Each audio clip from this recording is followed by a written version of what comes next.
Visionary voices.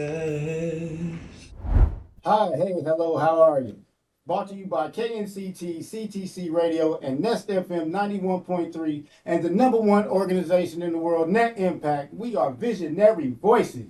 And let me introduce to you my all-star cast, Miss Wonder Woman herself, Nakia Phillips. I got Mr. Batman over there, Kenyon Bats on the one and twos today. You know what I mean? Yes, And sir. on my left side over here, I got Superman himself, Mr. Donald Sturkey, and I am Mr. B. Brooks, aka the Joker's nephew. And we are Visionary Voices. Hey guys. How y'all doing? How y'all doing today? It's Thursday, almost Friday. Hey, it's Thursday, almost Friday. I'm the only one excited. You're the only one excited. When it's Friday, then I'll start singing. But you ain't gonna sing. You ain't gonna be happy looking forward to Friday. I'll be happy looking forward. Heavy on the looking. Heavy on the look. Heavy on the looking. She's Ooh. like, I'm not interested into the date. My point exactly. Hey, you know, I try to find something to be happy about all the time lately. You know. How your day running? How my day How right? your day running? Way my day is set up is always right. I don't Oh man. too much. Too much. Uh, I shouldn't even be here right now. You talking about? I've been bed rotting this whole week, and this is my only busy day. And of course, everybody wants my attention today. What you mean you was bed rotting? Bed riding. Bed rotting, like, That's not playing. Get up and do something. see, that's what the angel on my shoulder was telling me. Just get up and do something. So get up and go to the backyard and then scroll on TikTok. Go to the den and scroll on TikTok. Go to the living room. I definitely didn't leave my house unless I was getting mochi from HEB. Well, Do you like chocolate? what's that? It's like it's an Asian dessert, and it's kind of like I want to say it's like bread, but it's ice cream on the inside. And donut. Yeah, it's But it's like a gummy Mm. texture. Mm. But it's different. really good. I like the strawberry one, and yesterday I tried birthday cake for the first time. Did you know my birthday? I hope they come in sugar free. You know what I mean? That's right. Like 80 calories per whole. I might have to go ahead and put that on. It might have to replace them. You know what I mean? I might have to replace them. It definitely is a little more better. It's a little more healthy kind of imagine. Not much healthier.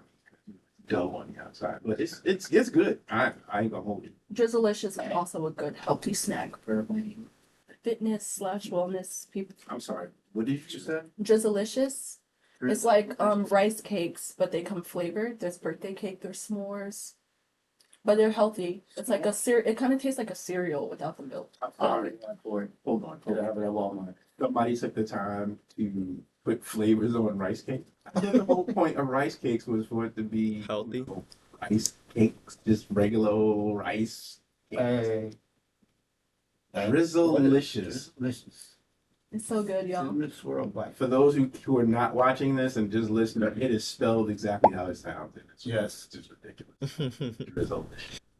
Anyway, if you want to be smart and not spend your money on Drizzlicious, this is the perfect podcast episode for it. Going into the episode, we are talking about financial literacy and why is it important as students or just period? Why is financial literacy important? And let's see which one you're gonna go I'm first. Oh, going there to she goes. start you guys off with the definition of financial literacy. So it's the ability to understand and effectively use financial skills, including budgeting, saving, investing, managing debt, and planning for the future. Generational wealth. This is something that I think that we don't have enough of in our community, and in community in general. I mean, I think a lot of sub-genres, I don't know if that's a way to put it. I think that some people teach their children, and it's a family thing, talking about, saving for the future and how to save for the future and how to invest and, creating a family trust rather than a will. Whereas most people don't even understand those terminology, don't understand what that means or how to make that happen. So I'm glad we're having this conversation. I think it's super important. I think we were supposed to have our former president of Net Impact, Chris Strokis, Oh, who yeah. is a local council person, but she was unable to make it, but she will come in at a future episode and have a great conversation because I want to have a little discussion about something big that Net Impact did. We had something called Up to Us, which will also be continuing this year, Yeah. which is a way to let people know about the national debt. And you'd be surprised how many people don't understand how the national debt affects them, much like in the way of not understanding how financial literacy is something that's super important to understand.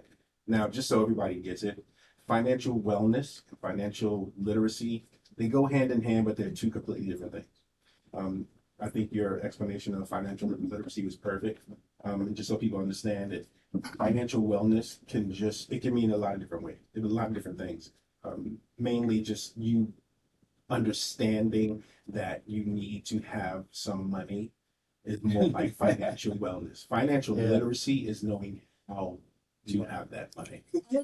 I was gonna say, I feel like financial wellness is different per person because when we brought up the topic and I was researching, I was like, what does that mean for me? And then that opened up the door of like, this can mean just me having my bills being paid. It can mean me being able to go on vacations, me being able to spend as much for parents. It could just end their kids or being fed. Like it literally means something different for everyone versus financial literacy is going to be the same definition basically for everyone, even though some people may be more knowledgeable in certain sectors of financial literacy in comparison to others.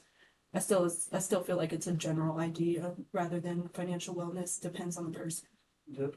Financial literacy is, I believe, is necessary because if you don't know how money works, you're not going to be a good steward of it. You're not going to know how to take care of it. But with financial literacy, would you say also knowing where your money is going is also a important part of it, like as far as taxes and where it's being spent and different things like that? I saw this quote, I can't remember it word for word, but it's basically saying that people who are financially illiterate, I guess, avoid that. They avoid looking at it, but the first step is knowing how your financial situation is before you move forward to fixing it. The first step is being aware. So if you're not looking at those bank statements, that would be the first step, knowing where you're at so you can know where to move forward. It's like a red flag. Like if you're dodging and ducking, looking at, where your bank account is at, then that means you're not saving your money well. You don't have enough money coming in. You don't have any passive income. Like there's a lot of things that go along Right. with ducking your bank statement. All right. There used to be a thing when I was coming up, these for my grandparents and my parents' age, there was a thing called balancing your checkbook. People don't have checkbooks anymore. They don't write checks. So having a more hands-on understanding as to the income and the outcome of your currency is important. Then it was more important then because you had to literally write out, shucks, I gotta write out a check for $154, and you only got $320 in there, so that is a big chunk out of what you have. Now people just, they pull out their phone, they don't even think about it. Just bleep, bleep, bleep. Uh-oh, you making that face? My Cash App card. Yeah. Something. It's that Chase card. I'm like, So yeah, would anybody here consider themselves financially literate? I'm literally taking classes right now. It's horrible. so, I feel like I'm just in a era where, I mean, my family basically made it, so I'm more comfortable in life. That was so Henry Bankish. I just use my money for fun things. I met someone that was really financially literate when I was working at Home Depot. They put me onto SoFi, to like investment banking, like making a separate saving account. It's this 3 initial word, not AFP. IRA. Is it? It's a certain Roth type. IRA. Yes, that sounds I super have familiar. So, it's baby steps for me. How about you guys? Invest. I tried to invest. I have a Roth IRA. I have 2 of them. and we had put up a lot of, we made some investments for our kids, but that's about it. And we didn't really, we was making investments like putting money in the bank, saving. We didn't know. It wasn't until, certain people got older and they graduated college and they was like, hey, put that money over here. Like, oh, okay. we still kind of don't. I kind of just learned what a trust was. You know what I mean? Like I kind of just learned what that was. So I'm in class. I'm learning it though. I'm gonna be financially secure. What? Listen, ain't nothing wrong with that. Being a man of a certain age and coming from a certain demographic, I would consider myself financially literate. Because we came up, at least I came up at a time where, you had a bunch of disposable income that you needed to know what to do with, and you needed to know where to put it. Mm-hmm. So I had to learn quickly different ways of investing your money Mm-hmm. and being able to withdraw that money, Yeah. so that it makes sense. That money is where it's coming We from. crumb. Yes. So I've managed to kind of pull that into my current life. I do have a couple of IRA and Vanguard stuff. I have some stocks. I got some bonds. Yes, Vanguard. I have some actual physical commodities such as gold bars and things like that. And I also have, for what it's worth, I have insurance policies. Now, some people may tell you you shouldn't have insurance policies. Whatever. But sometimes it's good to have at least one or two sitting around. I do not have neither a will nor a trust because I don't trust my children. I feel like as soon as I put something in their name like that, It's over. like they can't kill me and get the insurance money. Steps start For me, getting it's moved. such a touchy subject because my aunt will be like, yeah, so I'm putting this under your name in the will, and it's just kind of, I don't like to hear that because then I have to think about you dying. I don't want to hear that. But a lot of people will take that and be like, No, Mr. Krabs.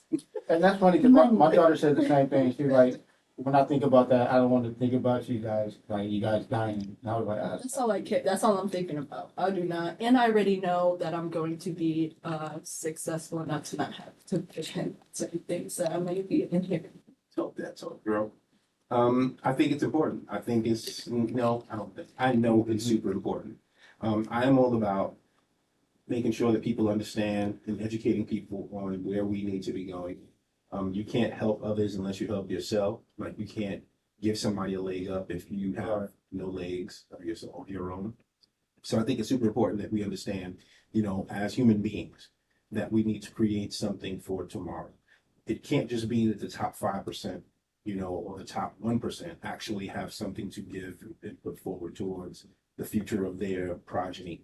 I think we should all be trying to build the new thing called generational wealth. right. Like this is why I always, try to tell people about entrepreneurship and understanding that when you have something to give, when you have something to pass down, that is way more important than just necessarily giving somebody some money.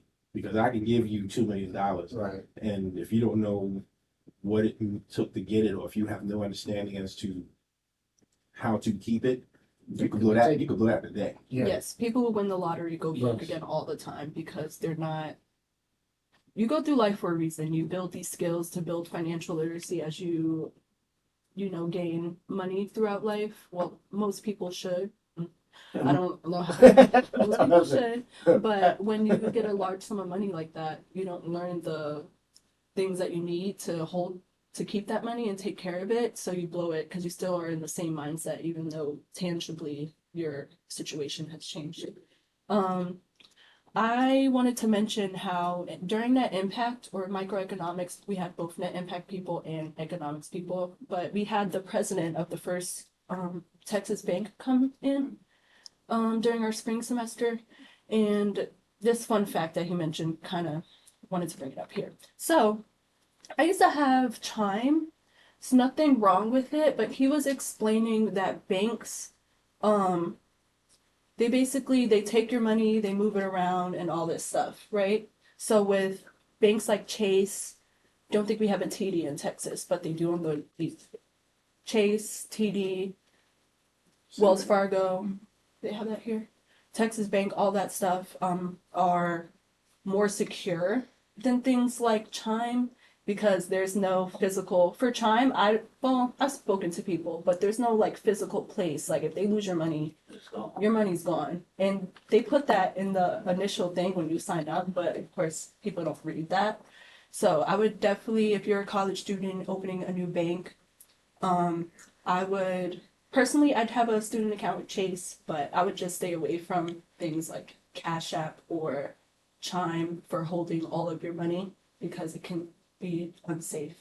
And I also wanted to follow that up with a question like, what is the first step for college students for you guys, besides what I just said, that would set them up for financial literacy in the future? Well, I would say the very first thing to do is to understand what it is.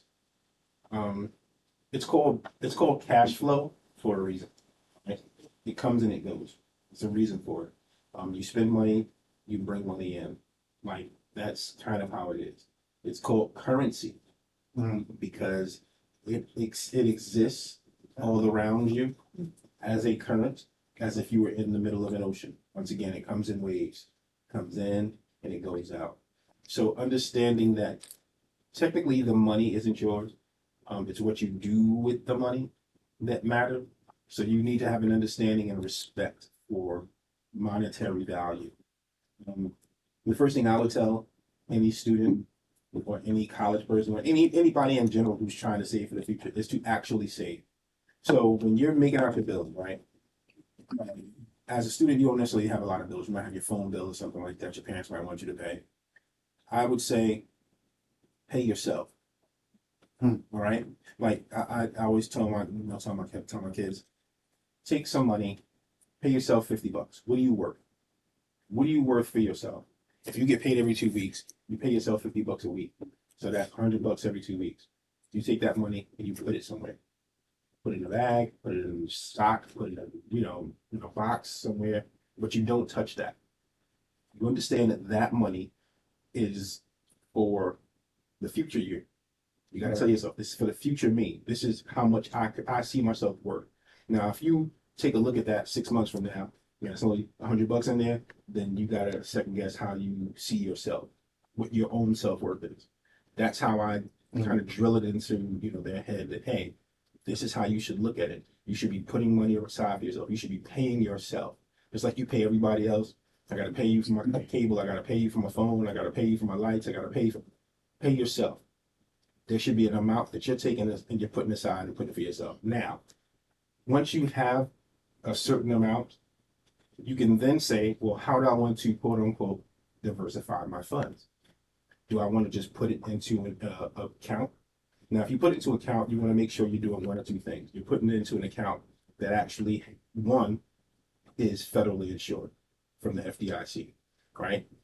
You want to make sure that when you do that, that means that your money, should something happen, should the bank, get robbed, should the place burn down, it's federally backed. You're going to get your money back. Unlike Chime and, the people who got robbed on Cash App. It is what it is. But when you have these situations and the money is there, you know that over a certain amount of time, it's going to gain, which we call interest. Now, depending on what that interest rate is, will determine on what that money looks like in, say, 5, 10, 12 months, up to a year, and so forth and so on. So that's an easy way and a slow way and a moderate way to know that your money is now making money for you. Because now you're talking about diversifying your funds, and now you're into passive income. Because you know that at some point, the amount that you put in there will have gained some interest, and you'll be able to have some extra money that your money is made for you. The whole idea is to have your respecting what it is and have it work for you.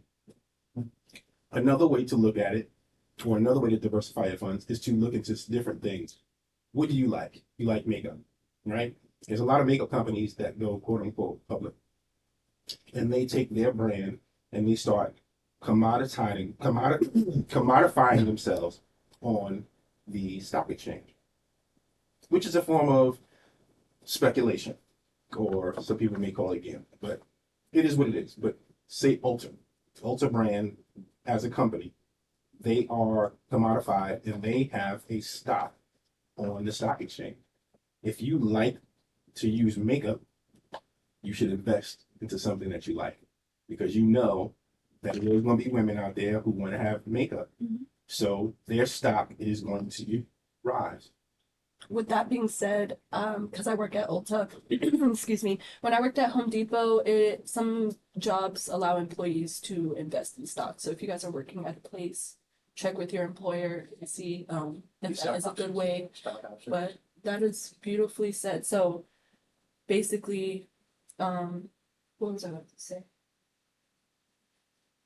Secure your savings. Yes. That's secure your savings. Make sure you have a good bank. Diversify your funds. Like you can pay yourself and your money will grow if you're just continuously adding to it and it's underneath your mattress. Yeah, I'm thinking of a big penny jar. I'm Right. putting in a 20 every Friday. Listen, it works. It works. The bottom line is though in that sits, it's only what you put in is what you're gonna get out. Right? It doesn't mature over time. Putting it into a federally insured bank and having a savings account for it will, with an interest rate, make sure you understand it has to have an interest rate. It has an interest rate attached to it, will earn you income, passive income on the back end. Buying stock will also have you earning some sort of income paid back in dividends from the company in which you invest in on the stock exchange. Hopefully that company will keep going up like Microsoft or, the first person who had McDonald's stock, stuff like that. I always say invest in food, clothing, and shelter. It's something that's Right. it's never gonna go bad. Certain things, you see coming up like, AI companies or people who are doing implants and, different things like that, robotics companies, something that or that you feel would do well. A company that you think you can get in on the ground floor where it's not gonna cost you a bunch of money and you just hope to make some money on the back end. The new thing for people, not so new, but new for some people, is Bitcoin, cryptocurrency in general. Cryptocurrency is the same thing. Don't let anybody tell you different. It's the same thing as if you were buying stock. The only difference is that it's in more imaginary money, but it's money nonetheless. I know quite a few multi-millionaires who made a ridiculous amount of money because they bought a lot of Bitcoin and it was like $100. Which, they are literal multi-millionaires. And it's just a fact that is what it is. Crypto, you need to do a little bit more of your background. You don't want to buy something just because somebody told you. You want to look into the companies, what their market cap is. That means how much money they actually have, how much money they actually have invested into their particular Bitcoin. Cryptocurrency. Bitcoin is specific, cryptocurrency. But that's another thing to do. The other thing that will appreciate in time is the one thing that most people don't pay attention to, and that is actual commodities. Buying or owning actual commodities. What is a commodity? A commodity is something that you can see, touch, feel, taste, Something tangible. art. Super tangible, but usually it's something that comes from the earth. Mm-hmm. That's how most people don't really recognize it. So oranges, orange juice, any kind of citrus product, oil, copper, iron, gold, silver, platinum, diamonds. People don't really think of jewelry in that sense. I look at it as an investment. If you were Mr. T, Mr. T was somebody when I was coming up. I may be dating myself here a little bit, but Mr. T was somebody who, when I used to come up, he used to have all these gold chains, like these gigantic gold chains, rope chains, single mariner links and all these stuff. And, he would have all these different chains on. And he said it was, representative of when our people were in chains, when we would come, back in slavery. And I thought that was really cool. However, what I didn't realize is that those gold chains that he was wearing back then, ranging from 10 karat, 14 karat, 18 karat, the amount that gold has appreciated since then, it used to be something like, I don't know, $100 for 40 bucks. Gold is now trading at $5,000. Yeah. $5,000. So imagine your father bought you, a couple of chains and a couple of bracelets and a couple of, rings. And you don't wear them anymore. Your fingers got too big or the ring was too small. You got it when you was a kid and it's just kind of sitting somewhere. Don't get rid of it. Unless you're in dire straits. And even if you do, you should know what it's trading at because you're going to get lowball. Right. But it's good to understand what it is. But you take that stuff, you just put it to the side. Because guess what? That's a commodity that'll always be worth something.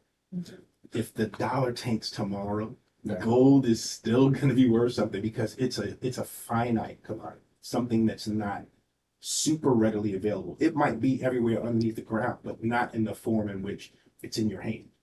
You understand? So it's just one of those things. A neat fact that I learned was that Morgan Freeman has earrings that he keeps. So if he passes away, he always has a a fallback plan to have a funeral. And I thought that that was really neat because those earrings will always be there and they'll always have that value. There was there was a little saying that we used to do, allegedly, people used to do back in the day where, you go and you buy a bunch of gold, but, you go buy gigantic pieces of gold chain, and a big pendant.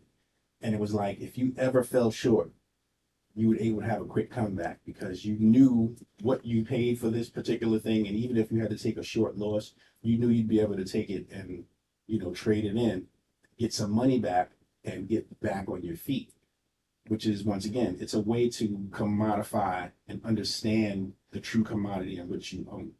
If you got a pair of diamond earrings, they might only be a carat or half a carat or a total carat weight of 2 carats because it's a carat each ear or something like that. And you're thinking, oh, why I couldn't get 2 carats?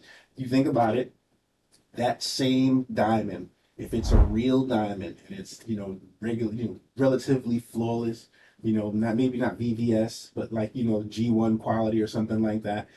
You take that same thing, you wait a year, it's gonna double in price. It's gonna double what it's worth. And since we spoke about the good investments, I just want to say cars are the worst investment. So if you're listening to this podcast, in my opinion, sorry, I don't know if that's a fact, but they lose value as soon as you drive off the lot. So a lot of young people, 40% value. Y'all heard the guy.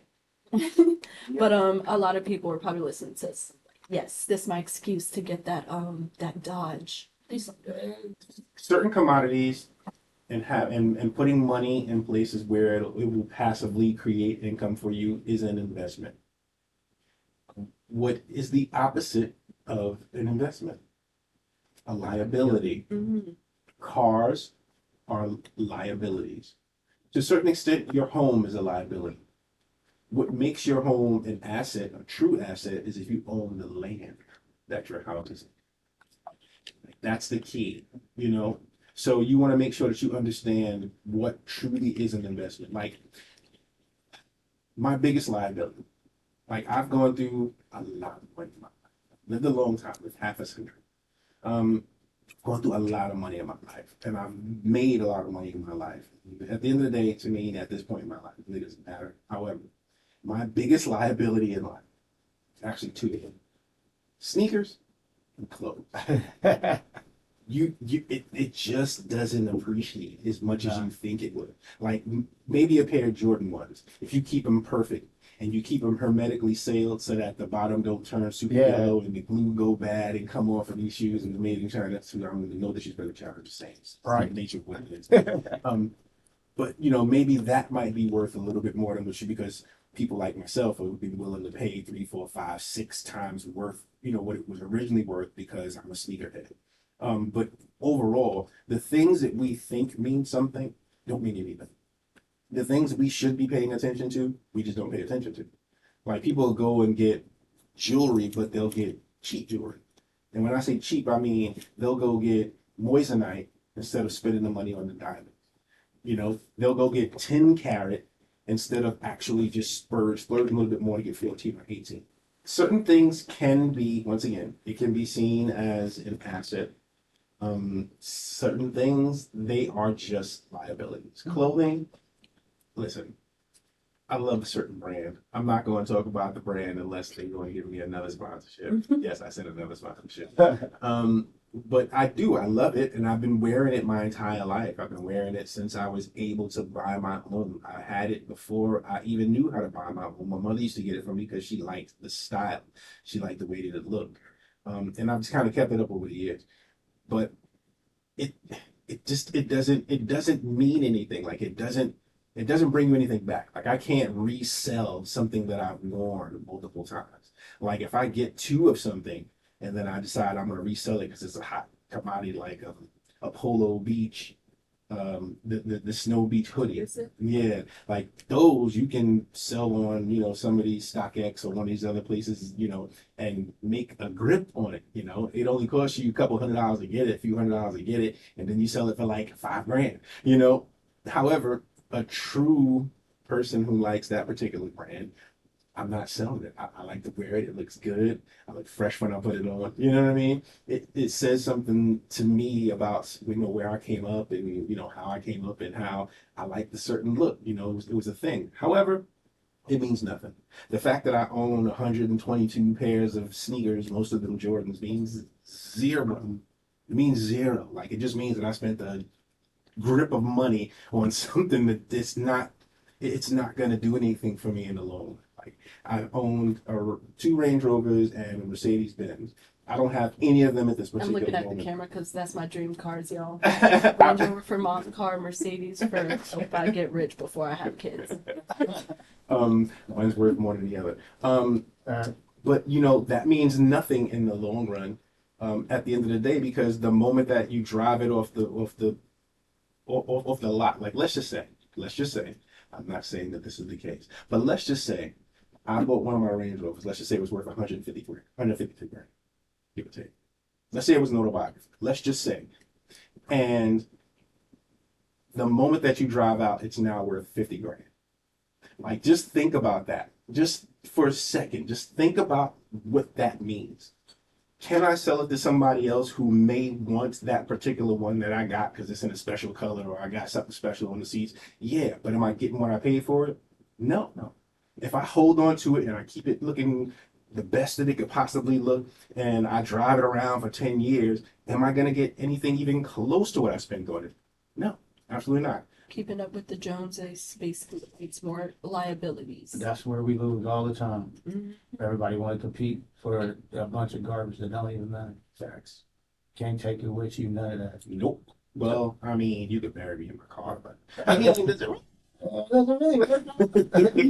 So here we go.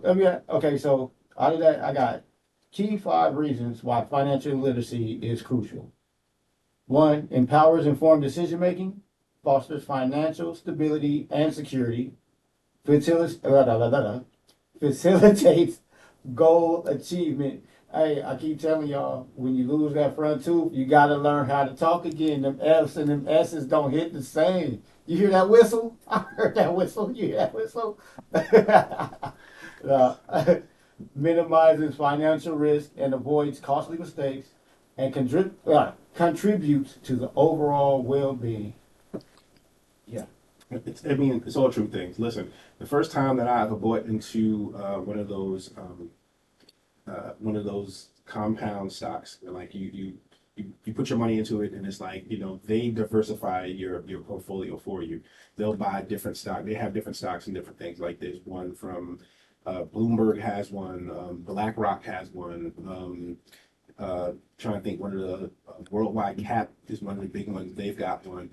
Berkshire Hathaway has one. When you think about some of these big firms that buy stock and you buy into their funds, is what it's called. It's an easy way to make money, and it's an easy way to make passive income. But you just got to realize that this is something that you can't touch. This is something that you don't want to do anything to. You just want to let it roll over, as they say, and keep making money while you are living your life. The first time that I bought into it, like I felt real special. I ain't gonna lie to you, because it was like, I got some. I'm out here making moves. moves. Like, wait, put some money out. I looked at my statement. I'm getting some money out here. Right. You know, flip side to it is that, you know, you tend to get a little big headed and sometimes you will want to take the money out. Just know that when you do, if you do, you're going to take a huge hit when you take out, if anything that's in a fund or any kind of investments that you have, an IRA from, you know, from a Roth IRA or something like that, or a Vanguard or Merrill Lynch, you know, when you pull out any money for a 401k, if you have any, if you're doing it from your job, if you do anything like that and you take money out, you're going to take a huge hit. It's not worth it in the end. Just wait. Pretend like the money doesn't lose. Just like I was telling you. You put the money underneath the mattress. Do not take the money from underneath the mattress. You leave it there for a reason. Like, you put your money to the side, you put it in the piggy bank. The reason why a piggy bank has only one opening is because you're not supposed to take the money out. You're supposed to let it get full. Then when it gets full, you put it to the side, you buy a new piggy bank. You still don't take the money You out. don't take the money out. Now it's time to break it. No, you start a new one. I'm learning with you guys, okay? You know, because I ain't doing much talking. I'm just right, you know. I don't mean to monopolize the conversation. No, That's what part where I can, because you know, we've all made mistakes. Big liability. Renting and leasing is a huge liability. Ownership is the key if you want to consider something to be a true asset. You do not own your apartment. You right. don't own your condo. You don't own your trailer. Like, you don't own, if you don't own it, it don't matter. It's a liability. Because you can put as much money as you want and you can change the light switches and put up track lighting and, you know, put in a brand new bathtub with the, you know, I don't use curtains no more. I got a door in my bathroom. Like, that's all great. But if it's not yours, You just did it for the landlord. you heard? Thanks. You know, and then as soon as you leave, they drive the rent up another Yeah. $1,000, you know, because now you've done some unauthorized remodeling to their spot, and they're just going to make more money off of your back. So ownership is what truly speaks to assets. One, you know what, I was gonna say that there's one caveat to owning, like, quote unquote a car and considering it an asset. And I was gonna say, if you buy like a one of a kind car, but it's such a shaky ground. Like, if you buy an F1 McLaren and you buy the first one and you bought it for $1 million, you can still sell it for $1 million to a collector. That's without saying. But who's spending $1 million in a car? Like, it's just not a thing. Right. It's real. Like, you're not buying $1 million car. Even if you see some of these rappers, they claim they own them. They really don't. They buy them from these sports clubs, you know, and it's not the original one, or they're holding it for. Right. I don't want to say they're leasing it, you know, but, you know, a lot of them, they don't really own their cars. They don't. You know, they'll get it from, like, you know, Platinum. The Platinum Motorsports was a big one in LA. Like, everybody had they Range Rovers and they Rolls Royces and their Mercedes. It's like, I got the 101, yeah, you know, I got the lights in the ceiling. You know, and it wasn't you know, and it wasn't their car. I knew it wasn't their car because I saw somebody driving it the month before. And I'm like, playing with you.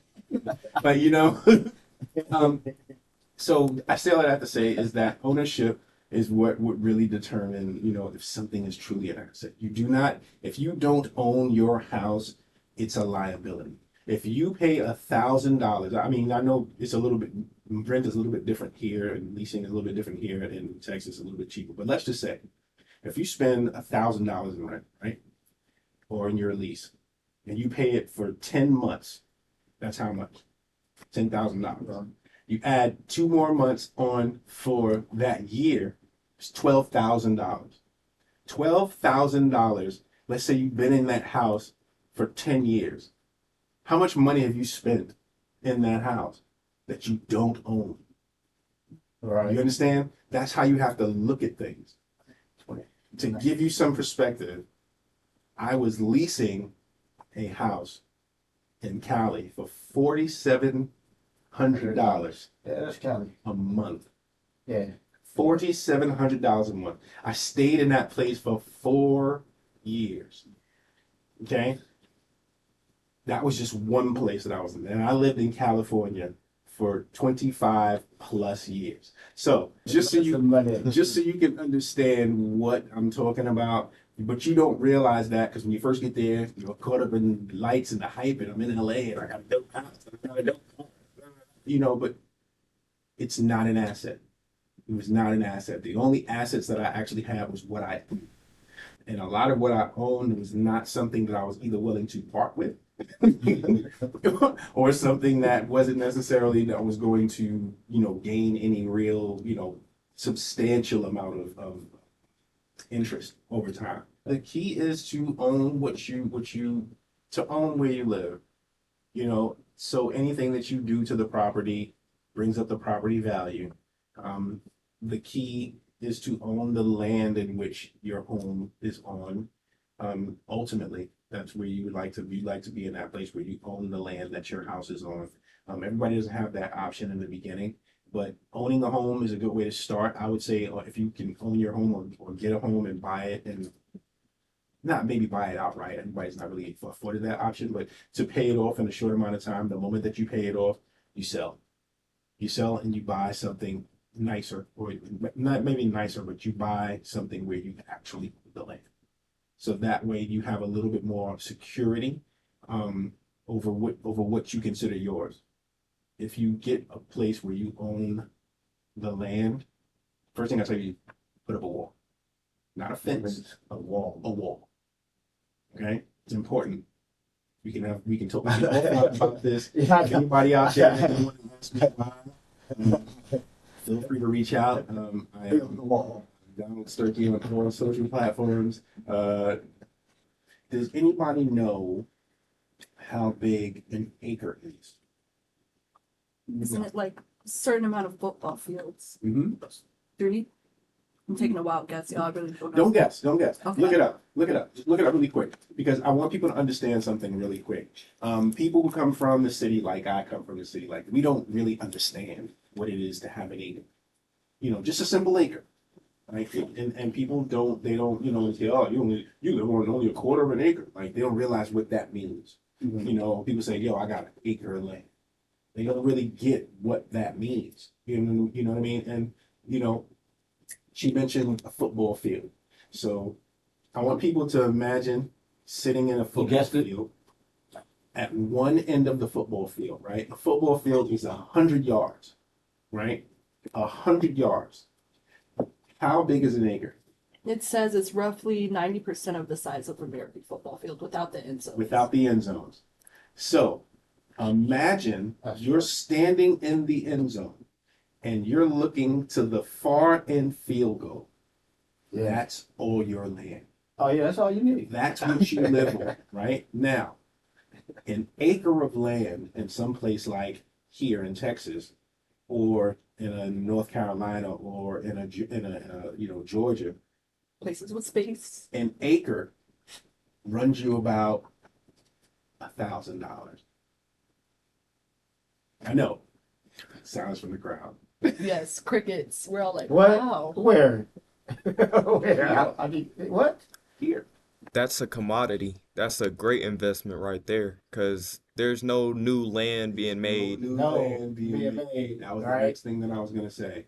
If you can buy land, it's the most important thing that you can do and the most important thing that you can pass down to anyone in your family, whether it be your kids, whether it be nieces and nephews, if you don't have kids, something that you can keep in the family. It's something that's always going to appreciate in value.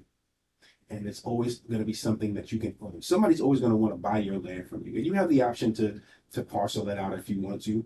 I say, because so many Black families have lost the lands that they actually were given, Right. gifted, On you know, 40 acres. never came. Never came. And for those who got it, they sold out the first chance that Walmart came and said, let me give you $5 million for your land. Yeah. And they figured, well, I ain't never done nothing. Anyway, I ain't never, I wasn't, I ain't have no cows and I wasn't, mowing the lawn out there. I wasn't taking care of it. So yeah, it's only 5 acres to me. They might as well just go ahead and take it. Right. And not realizing what 5 acres truly is. Now knowing what acres is and understanding the size. Hearing 40 acres and a mule now, it's Yeah. like 40 Acres. Yeah. Back- That's, you know how much that would have been worth today? Man. A lot. A lot. So 50 acres here. When that's one of the first things that blew my mind. You can look it up right now. I want y'all to look up 50 acres. Look it on Zillow or whatever. Just the land, and tell me how much it says that you can get it for. Because when I first got here a year ago, there was a man that was selling some acreage, not here in Killeen, like just outside of before you like the town before you get here to Killeen. And he was only selling 50-acre plots. And I just couldn't wrap my mind around what that would cost. Who has numbers? I have numbers. Give me a number. It says Bell County, Texas, the price of 50 acres of in Bell County, Texas, the price of 50 acres of land can vary significantly, but generally falls within the range of 1.6 million and 3.5 million. Okay. Now that's a vary. That's What did you find? 33 per acre. Oh, I stopped to look at it. Okay. What did you find? I saw that at at the rate of 4,000 per acre as of 2024, 50 acres would cost about 208,000. That's the Yes, I Whoa. was gonna say, based on what you said per acre, that's the that sounds number. way more. That's the number. That is a marked up price. However, think about that. 50 One point acres for something three- million dollars, right? For 50 acres of land. 1 acre is a football field, just under a football field. That's bigger than some towns. Right. If you have 50 acres, you can create your own community.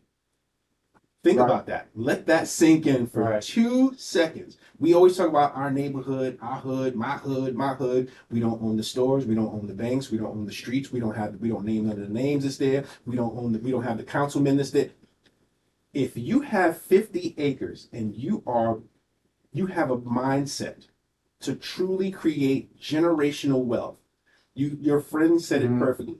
They were living terribly at first, but they were on their own land. And then through the help of friends and family, whoever they have brought in, they got their own situation going on now. Right. You can literally start your own town with 50 acres and still have plenty left over. Well, that's I what we're also doing. met someone who I went to their land. It was fairly new, but it was huge. It was so big, and they said, I was like, roughly, how much did your family pay for this? And they said like 100K. I'm like for this big, this is like what? I would.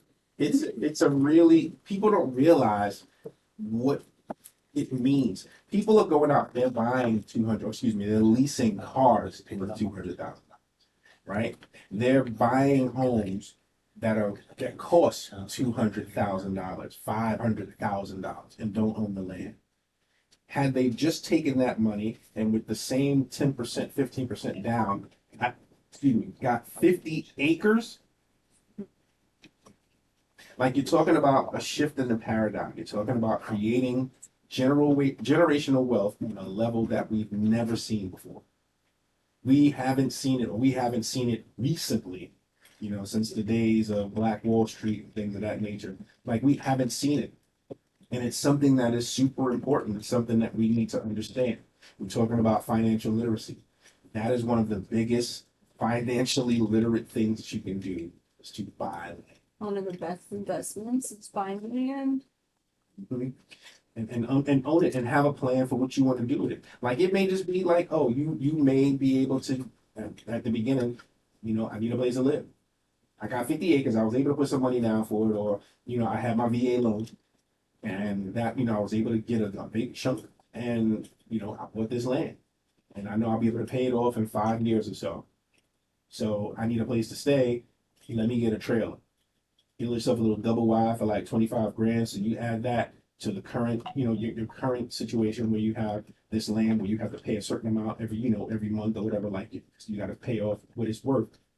But you say, okay, what's missing where I'm at right now? Well, nobody got a store. Let me run a store out of the backside of my trailer because I'm just one person, so I only need one room, but I can have the whole front open up and turn it into a store. Get a little lease, a little license to have it work as a commercial because it's your land. And people can come to your spot to buy their daily goods. you're now creating the money that you need to pay off whatever your, your land lease might be, and pay off whatever the price of your lease for your home, your trailer that you have. Guaranteed within 5 years or less, you will have paid everything back. And now you own that property, you own that trailer, and now you can build on a situation. Now, guaranteed, you can run into a developer somewhere along the lines who is like-minded as you are, who is willing to cut you in on something and say, hey, I want to put up subdivisions, or hey, I got a great idea. Why don't we make tiny homes, tiny affordable homes for people, for up and coming people?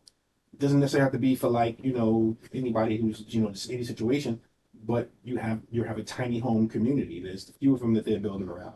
When creating bigger things like that, whether it's retail or communities, would you suggest people go for a developer? I I've mean- never heard of this position, developer. A land developer? A land developer. Mhm. So somebody buys land and then they go to a land developer to help like map it out and figure out like what goes there. So it'll usually be somebody who owns a construction company, Okay. or works on like large scale development. Okay, and development is exactly what it sounds like. They are developing the land. If they can't buy it from you, then they'll buy into it and say, hey, I want to build a mall. Okay, I only need 4 acres of your 50 acres to build a mall. There's no mall in this area. Would you be open to that? And you say, okay, I'll do it if I can get XYZ on the back end from it. If I can put my name on it, then that's what I want to do.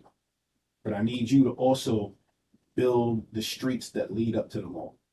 You understand? It's a give and take type situation, because now what I told you, the wall. Mm-hmm. The wall around your Build a property. wall. So everything on your property is yours.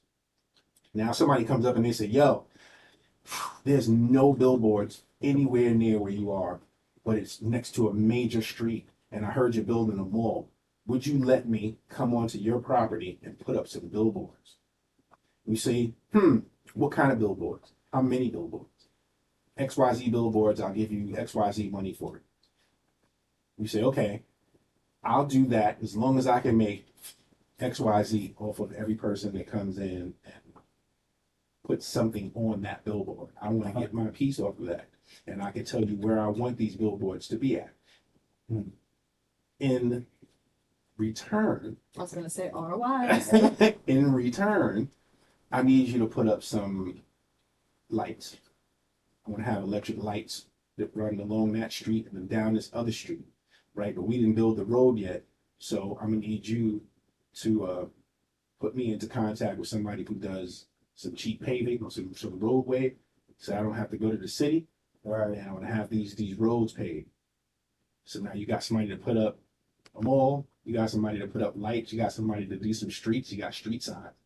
Now you got the lighting along the streets. Now you got somebody who's coming in, they're gonna come in and do some tiny homes. So now you have a small little tiny home Oh. where the guy is making it look nice, and you make sure you find the right person who actually has somebody who's gonna do some modeling. They got trees and it's got a little pool area. You understand what I'm saying? And you have it on your property. We're still talking less than 20 acres. You got a mall, you got a little mini town you're starting to build. You got your original store that you had in your trailer that you've now made a barter with somebody to build you a small little store. So now you actually have a store aside from the mall that stands in where your original trailer was at. So now you've got a store, you got a mall, you've got billboards. So now you have actual revenue that's coming in. So what comes next? It sounds like Monopoly. Right. This is how life works. That's how it. So you live in, let's just say it's here. You live in a military town. There are plenty of people in the military who used to be MPs or who used to do stuff like that. You create your own police force. Yep. So now you say, okay, I'm going to bring in about, 7,000 people. That's a lot, but let's just say I need about 20 police officers. How can I make that make sense? You say, okay, well, I'm going to make this much off the mall. I'm going to make this much off the signage. I'm going to make this much off of the store. I can afford to pay this amount of money and we can get a little local situation from the local dealership to get us a couple cars, and they can just patrol the area. So now you got your own police force. You're the mayor. You make the budgets. Right. My town is gonna be called Fallopia. Oh, wait a minute. The Wait. kind for Phillips. Yeah. Or Pie Town. That's crazy. But do you see where I'm going? You see where I'm going? This is financial literacy 101.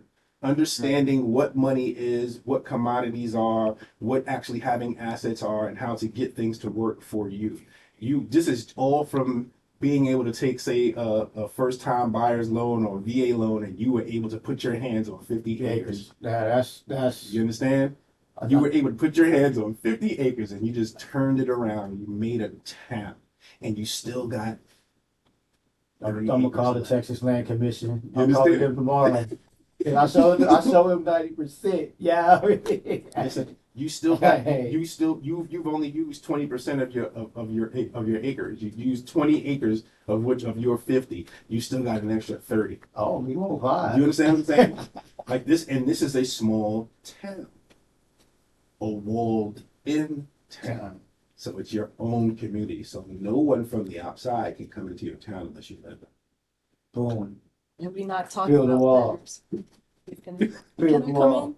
No. in? No. No, No. No. I'm just saying. Build a moat. I'm just saying anything is possible. Build a moat. we need to have more people thinking like that. This is what I feel like my job is since I've left the industry, is to kind of put people onto a new way of living. It's what we call shifting the paradigm, changing how you think about money and how you think about life. Stop thinking about getting things from other people. Do for self. Shifting Make it happen. But we covered such a good range of things today. Shifting the paradigm. I'm glad we did something. That sounds like a Stranger Things episode. Did you know? Did you know? I did not. What you know? I know. LOL. Okay. Anyway. All right, guys. So my did you know for this week, I have a couple of statistics rather than just focus on one fact. So starting off, we have 70% of Gen Z finds that financial literacy is important and needed in school, but only a third feel confident enough to take control of their own finances. So even like it shows like we have a want to be more literate in financial literacy, but there's a lack of confidence there, probably because there's a lack of knowledge. Ignorance is bliss. Okay. The second one is only 33% of adults are globally considered financially literate, meaning 3.5 billion individuals lack foundational understanding of financial concepts. Interesting. While the US fares slightly better with 50% of adults considered financially, sorry y'all. It's not the word, it's just the first one. Oh, okay, never mind. The one I mentioned before was globally. This one is US. I thought it was contradicting itself, so I had to pause. Okay. While the US fares slightly better with the 57% of adults considered financially literate, this still lags behind many developed countries like Europe or other English-speaking nations. So America is behind in its tier of financially literate people. The last one is going to be, despite its importance, surveys reveal only 29% of Americans reported taking personal finance in high school. So that kind of goes back to the first point. It's really important to start from like a really young age, learning like in class. I don't know, well, I was trying to compare it to a class that may seem more irrelevant, but I can't think of one right now. But like painting, for example, creativity is really important for kids, but I think things like financial literacy, entrepreneurship, maybe even a class on home owning and how to get into that would be more helpful for adults going into the real life. And there's probably other statistics in different areas that show like we weren't taught this in school and it would have been helpful for real life. So I think at home they taught us how to balance a checkbook. Back in the day, that was about as far as it went. We didn't learn how to do no I bank wasn't even account, no swiping nothing. cards. We got straight into tap. Straight at the top. Y'all didn't even swipe the card. Y'all I you had didn't to, have the phone oh to swipe man, the oh man. Y'all ain't never had to write a check. Y'all ain't had to stand behind that lady that's receipt? writing the check, and it take like 30 minutes to write the check. Y'all ain't never, oh man. Oh, don't let her mess up, and they gotta rip up the check, and she got to write another one. You gonna spend an hour and a half at this door. I know how to cash one, but I don't know how to That was the excuse for coming home late. Your mom, why you home late? You supposed to be here at 5 o'clock. We stopped at the store and this lady had to write a check. Your mom would be like, I hate that too. Go in there and watch this. She ain't even gonna be mad at you no more. She ain't gonna be mad no more. Y'all lucky, boy. oh, I was late because she was writing the check. Yeah, They gonna that's look at me like, girl. why. Go home and tell your auntie. I'm gonna be like, I seen something crazy. It was this thing, and you pick it up, and you spin it, and then people start talking on it, and then something fell out the lady's pocket, and it had numbers in a pen, and she had to write, and it was like currency. She gonna be like a checkbook, yeah. She gonna be like a rotary phone, yeah. I'm telling you. But there's a weird beeping noise. I just learned about those. Beepers. Yeah. My aunt was like, she would have a beeper and then a separate, she was like, her beeper would be going off. I guess she was hot-ish. With beepers. But you would wake up like your beeper going off and then you would have to call. Or that one Biggie song. No. Like, who the, you know, No. who the Pager me at 5:46.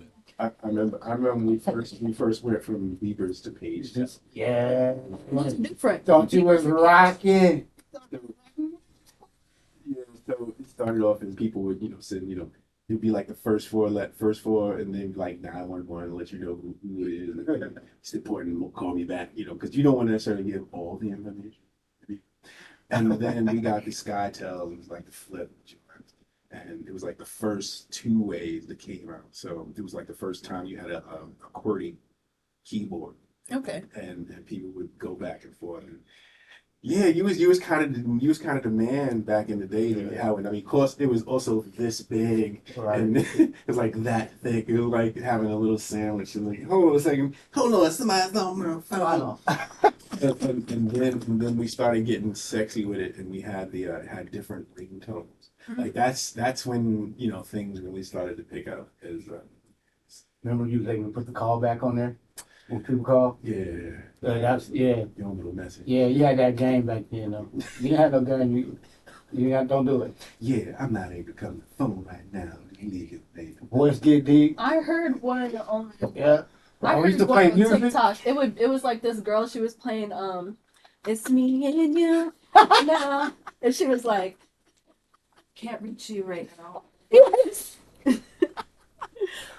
But when I'm able to come back to the phone, it's gonna be me and you. Yeah.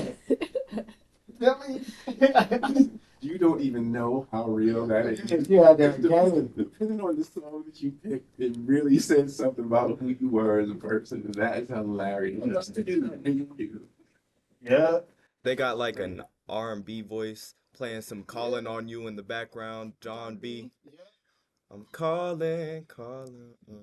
And then you just like, hey, I'm sorry. I couldn't answer the phone right now. Just to make sure we can wrap this up appropriately, do you guys have any feedback? Or do any of those seem interesting? Every last one was good. And every last point was on point. I'm shocked to see that. Well, actually, no, I'm not, because I gotta admit that Gen Z, y'all better with money than we was. I'm sorry. Really? Yeah, and in a lot of cases, you are. I feel like the feel is different. I was talking to my I aunt was, about from what this. some of what I've seen. Hold on, real quick. Some of the what I see some faces do that. Okay, let me say it like this then. My oldest son, yeah, you're right. My oldest son and my daughter, they're good with money. That middle child, I'm a middle child. No, my other son, that's the youngest. That's like his daddy. But the other two, they like their mama. They good with money. Okay. Me, yeah. But that's what I know. Like a lot of like my nephew, he'd rather spend like me get the money he's getting. I'd be out buying all kind of crazy stuff when I was his age. But he buys his music stuff, upgrades his programs, whatever is going to make money. That's what he goes to get. Then he might spend money on something incredibly stupid like $400 jeans or something like that. Yeah, that's the thing. I feel like Yeah. one, because we have the tools of the internet to tell us how to be more literate, that helps. And then two, I was talking to my aunt about this, but I just feel like I said before, ignorance is bliss. And I feel like a lot of people my age know about the state of the world and the economy specifically right now, August 7th, 2025. There's a lot going on. But Like what? so I feel like Like what? anyway. Um I tried to pull her in. I tried. Come But, to the dark side. Oh yeah, You okay, so I understand. just feel like because there's so much going on right now, a lot of people are paying attention to finances versus Mhm. when my parents were younger, even if they had, I don't know, I don't feel like it's not even the person, sometimes it's the person, but I feel like it's the time. I I like to I like to say something. The internet provides a lot of different ways you can spend your money. So I think people nowadays, we just got to be more disciplined because we do know more about financial literacy and why we need to keep our money in our pockets, but there's also so much temptation out there on the internet. Like, I'll be scrolling on TikTok, next thing I know I'm buying something from TikTok shop. I'm like, ah.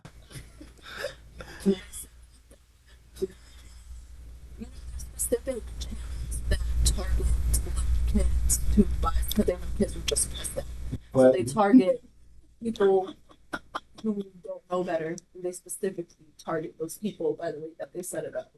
During a different time that had an effect on everybody currently, a couple years ago, there was a lot of MLM, multi-level marketing businesses who were targeting people. If you don't know what the MLM is, kind of like Mary Kay, where basically they tell you that the product is what you're selling, but you're really selling the course itself, the actual working for the business. That's what you're selling. You're trying to recruit as many people as possible. You only make money when you recruit more people, not by actually selling the product. I would like to point out that all of your points were very salient. They're very true. They're very timely, and that we all need to be aware that what we do now reverberates through time. You know, we need to make the change now. Like, we need to make sure that everybody who's listening to this understands that there are ways to become more financially literate so that we're not just doing the same thing and making the same mistakes that people in my generation were doing and before that even. We need to make sure that we're doing the right thing. Once again, this is the paradigm shift. This is where people should understand that now is the time to do things different. I think your aunt was right on point by even planting the seed in your head that you need to have a house. You need to buy a house by the time you graduate college because it's a great way to even just in the back of your head. Just in the back of your head, somewhere there's a little voice saying, you gotta get a house, girl. You about to get this house. You about to get this thing. You know what I'm saying? And that's what it is. Like, because you set yourself up subconsciously to be a homeowner. It's already in your head. I plan to be a homeowner. And now that we've had the conversation where it's like, okay, it's great to own a home, it's better to own the land. Now you can say, okay, I can't get 50 acres right now, but I know I just seen 2 acres for sale right up the street. And I know I can save 40 grand. So if I buy this land and I buy the land outright because it only costs $5,000 or $6,000 or $8,000 to buy the 2 acre plot of land, it's only going to cost me $25,000 to get myself a little double wide, a brand new dope double wide that I can live in, own, save my money, and then build something else on it, or expand, buy the 2 acre lot next to the one that I bought. You understand? Mhm. It changes how you see things. You know, I was just gonna say that when I went to the farmer's house and we saw other animals, he was like, yeah, we rent out spaces for animals. So you can literally buy land, not put anything on it, and just go, make business deals with people, whether that's holding land for animals, which is really common here where we're at. Or I went to this one party out here when I first moved here, and it was just land and horses, but they were charging people like a $5 entry fee. Yeah, they probably made at least 2 bands that night. Like it was a lot of people, and all they had was grass and speakers. That's what you need. Yeah. Listen, not that I'm a fan of it. Not that I'm going to say it now. Not that I'm a fan of it. If you allow a telecom company to come on your land and put one of those towers on your land, you could easily make $20,000 to $60,000 a month in rent fees from them. They will pay you to put a 5G tower or a 6G tower on your land. If you own the land, you can clean up. Like, I'm just saying, once again, I'm not saying that I agree with that type of behavior, or that I agree with companies that use 6G towers that allegedly do things to people. I don't know this to be true. I don't know anything. I'm just saying that that's a thing. Same thing with what I was saying before about having the signage. You have somebody, they come on your land, there's no billboards in your town, they want to come put a billboard on your property. You make money off of them renting your property to put their billboard, and if you do it right, you make money off of the people who come in. You get a percentage off of every time somebody comes in and they put a ad on that billboard. And if you're really smart, you get a digital billboard, so that way you don't got to have them keep coming out. They just change it from inside their business. That is so cool. I hope you guys took as much from this podcast as I did. I hope everyone learned something. I know I did. Definitely did. Very interesting. All right, all right. So, ladies and gentlemen, we had fun. I'd like to thank both my co-hosts, Nakia Phillips, Donald Sturkey, Kenyon Batts. Thank you, Mr. Sturkey, for putting on the class, because we learned a lot. That was, I didn't know land was that cheap. Hopefully we'll check it out now. So, hey, on that note, we'll see y'all next week.